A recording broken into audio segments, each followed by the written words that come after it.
तिकडे राहू दे मोकळ्या जागेमध्ये थोडं झाड तिकडून लावायचं इथे घ्या.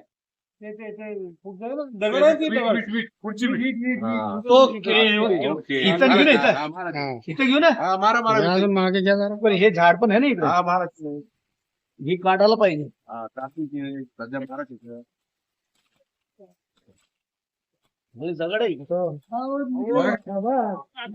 असं ठेवा सध्या. बस बघा ना कसं हात लागले बघा. मी काय हे रखो ते आंब्याच त्याचे आंबे सगळे दगड आहे. हा बस त्याच्यावर ठेवा. आंबा बोलत बोल आंबे बरं ठीक आहे. आंबेच लावा. आंबा बोल रही है. नहीं आम उधर दो तीन निकालना पड़ेगा. प्रत्येक आहे का नाही.